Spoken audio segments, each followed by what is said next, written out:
اعوذ باللہ من الشیطان الرجیم بسم اللہ الرحمن الرحیم هو الذی بعث فی الامیین رسولا۔ ترجمہ: وہی ہے جس نے ان پڑھ لوگوں میں انہی میں سے ایک باعظمت رسول کو بھیجا۔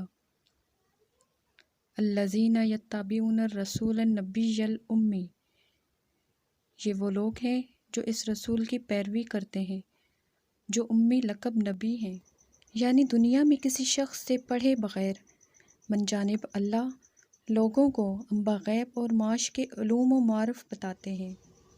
اس لیے فرمایا پیروی کرو اس رسول کی۔ پھر رسول کی تعریف کی، لوگو تمہیں یہ معلوم ہے یہ رسول ہے کون؟ یہ رسول نبی ہے، اور نبی کون ہے؟ امی ہے۔ رسول کے بعد فرمانا نبی ہے۔ نبی اور رسول کا جوڑ کیا ہے؟ خاص یہ نقطہ توجہ طلب ہے۔ لفظ نبی نبا ان سے نکلا ہے۔ نبا ان کا معنی ہے خبر۔ انباء خبروں کو کہتے ہیں۔ نبا ان کی جمع الانباء خبریں، تو یہ نبا ان وہ لفظ ہے، اس مادہ سے نبی نکلا ہے۔ تو نبی کا معنی ہے وہ ذات جو باخبر ہو۔ رسول کے بعد لفظ نبی استعمال کر کے یہ اعلان کر دیا کہ رسول چونکہ نبی ہوتا ہے اس لیے وہ باخبر ہوتا ہے، کبھی بھی بے خبر نہیں ہوتا۔ اگر بے خبر ہو تو نہ نبی ہے نہ رسول ہے۔ تو فرمایا اس نبی کی پیروی کرو جو باخبر ہے، خبر دینے والا ہے۔ آگے فرما دیا ایسا باخبر ہے جو امی ہے، اور امی کہتے ہیں جو کسی سے کچھ نہ پڑھا ہو۔ اب یہ جو لفظ امی ہے اس کے دو ترجمے ہیں، ایک باخبروں کا ترجمہ ہے، ایک بے خبروں کا ترجمہ ہے۔ ایک ترجمہ انہوں نے کیا جو خود بے خبر ہیں، اور آج وہ ترجمہ بتا رہی ہوں جو باخبروں کا ترجمہ ہے۔ تو بے خبر لوگوں نے قرآن کا ترجمہ کر کے امی کا ترجمہ معاذ اللہ ان پڑھ، یہ بے خبروں کا ترجمہ ہے۔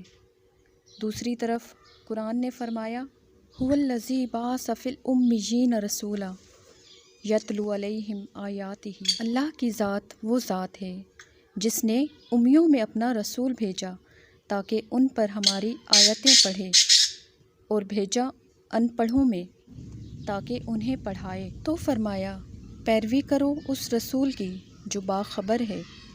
نبی کے ساتھ امی جوڑنے کا مطلب کیا ہوا؟ فرمایا سنو اس رسول کو بھیجا ہے جو باخبر ہے، مگر امی کہنے کا مطلب یہ ہے کہ ساری کائنات میں کسی اور نے اسے کوئی خبر نہیں دی، ساری خبر اس کو خدا نے دی ہے۔ ان پڑھوں کو پڑھانے کے لیے آیا ہے، مگر چونکہ امی ہے اس لیے دنیا سے کسی سے پڑھ کے نہیں آیا، صرف اللہ سے پڑھ کے آیا ہے۔ اگر دنیا میں کسی سے پڑھ کے آیا ہوتا تو پھر جس سے خود پڑھ کے آیا ہوتا وہ اس کے پڑھائے جانے سے خارج ہو جاتا۔ یہ تو آیا ہے ہر ایک کو پڑھائے۔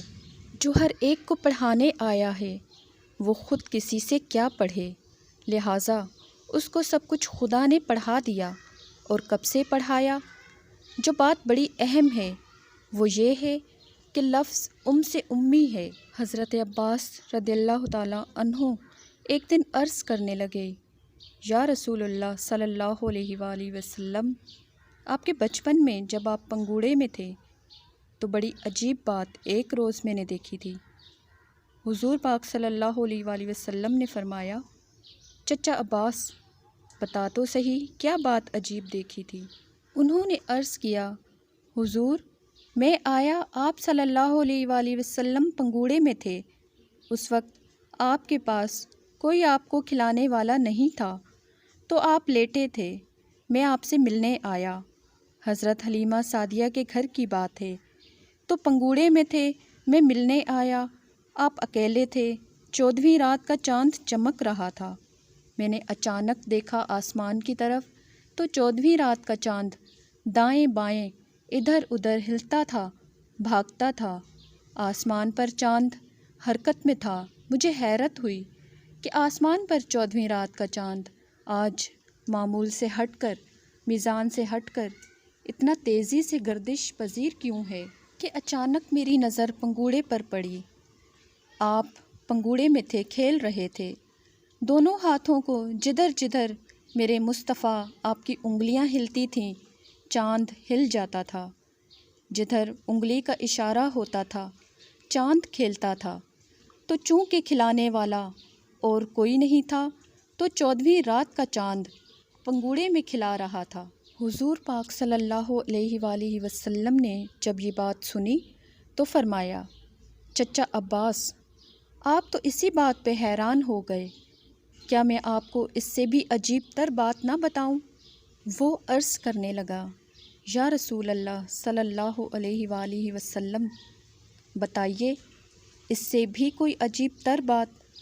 تو فرمایا، آپ میرے پنگوڑے کی بات کرتے ہیں کہ میں پنگوڑے میں تھا تو 14ویں رات کا چاند میرے ساتھ کھیل رہا تھا۔ فرمایا، مجھے اس رب کی عزت کی قسم جس کے قبضہ قدرت میں میری جان ہے، پنگوڑے کی بات کو چھوڑیے، میں اپنی ماں آمنہ کی گود میں تھا تو لوح پر جب تقدیر کا قلم چلتا تھا تو اس کی آواز سن آتا تھا۔ ماں بیٹے کی اصل حقیقت، اس لیے اس کو کہتے ہیں۔ کوئی شے اس کی اصل کو اور اس کی اوریجن کو، اس کے مبدا کو کہتے ہیں۔ امی جو مبدأ کائنات ہے، جو مصور کائنات ہے، ساری کائنات کا وجود جس جڑ سے پھوٹا وہ محمد ہے صلی اللہ علیہ وآلہ وسلم۔ یہ وہ رسول ہیں کہ ساری کائنات کے وجود ان سے پھوٹے، عرش و قلم ان کے نور سے پھوٹا، لوح و قلم ان کے نور سے پھوٹا، قدسیان فلک ان کے نور سے پھوٹے، زمین و آسمان ان کے نور سے پھوٹے، اور سب فلائق اور سب ملائک ان کے نور سے پھوٹے۔ اس لیے کہ جب حضور صلی اللہ علیہ وآلہ وسلم نہ تھے تو اللہ کے سوا اور کچھ نہ تھا، اور ساری کائنات کے وجود کو توسیع ملتی گئی نور مصطفیٰ سے، تو حضور کا وجود اصل کائنات ہوا، حضور کا وجود مبدأ کائنات ہوا، ساری کائنات کی ابتدا حضور ہوئے۔ تو فرمایا، لوگو اس رسول کی پیروی کرو جو بے شک آیا تو سب سے آخر میں ہے، مگر ساری کائنات کی ابتدا حضور ہیں۔ زمین کا سب سے پہلا ظہور مکہ ہوا، چونکہ مکہ ظہور اول ہے اس لیے اس کو کہا القرآن۔ جس طرح لوگو زمین میں ظہور اول مکہ ہے، وہ القرآن ہوئی، اسی طرح ساری کائنات میں بعد از خدا ظہور اول مصطفیٰ ہے، اس لیے اس کو کہا۔ ساری کائنات کے علوم اس لوح محفوظ میں سے نکلے ہیں، تو اس مقام علم کا نام ہے جس سے سارے علم کے چشمے پھوٹے۔ تو جب کتاب کی بات ہو تو لوح محفوظ امی ہے، جب نبوت کی بات ہو تو مصطفیٰ امی ہے، مصطفیٰ بھی امی ہے، مکہ بھی امی ہے، لوح محفوظ بھی امی ہے، قرآن بھی امی ہے۔ یہ وہ تمام حقیقتیں جن کو اپنے اپنے مطلع پر اللہ پاک نے مبدا کا درجہ عطا کر دیا، اوریجن کا، اصل کا، جڑ کا، ابتدا کا درجہ عطا کر دیا۔ وہ علم کی طرف آیا تو وہ قرآن کہلائی، وہ ہوا کی طرف آیا تو لوح محفوظ کہلائی، وہ شہروں کی طرف آیا تو مکہ کہلایا، وہ کائنات خلق کے ظہور کی طرف آیا تو مصطفیٰ کہلایا۔ یہ سب امی کے مختلف ظہور ہیں، جو جمع ہو جائیں ان کو امت کہتے ہیں۔ امت کا معنی بھی ہے جامعیت، جمع ہونے کی وجہ سے امت بنی۔ تو جس طرح جمع ہونے کی وجہ سے امت بنی، وجود ایک تھا مگر جمع اس میں ساری کائنات تھی، تو مصطفیٰ میں کیا جمع ہوا کہ وہ امت بنی؟ تو کچھ تو ادھر بھی جمع ہوا ہوگا جس کی وجہ سے وہ سے امی بنے۔ تو وجود ایک تھا مگر جمع اس میں ساری کائنات تھی، تو مصطفیٰ میں کیا جمع ہوا کہ وہ امت بنی؟ تو کچھ تو ادھر بھی جمع ہوا ہوگا جس کی وجہ سے وہ سے امی بنے۔ تو وجود ایک تھا مگر جمع اس میں ساری کائنات تھی، وجود ایک تھا مگر آدم بھی اسی میں، نوح بھی اسی میں، ابراہیم و اسماعیل بھی اسی میں ہے، اسحاق و یوسف بھی اسی میں ہے، موسیٰ، داؤد و سلیمان بھی اسی میں ہے، زکریا، یحییٰ، عیسیٰ بھی اسی میں ہے۔ وہ اس کا حسن اگر منتشر ہوا تو انبیاء بن گئے، اور سارا حسن جمع ہو گیا تو مصطفیٰ بن گئے۔ اس کے حسن کی ایک ایک تجلی چمکتی گئی تو آدم و عیسیٰ بنتے گئے، اور جب ساری تجلیات حسن جمع ہو گئے تو مصطفیٰ صلی اللہ علیہ وآلہ وسلم امی بن گئے۔ سبحان اللہ۔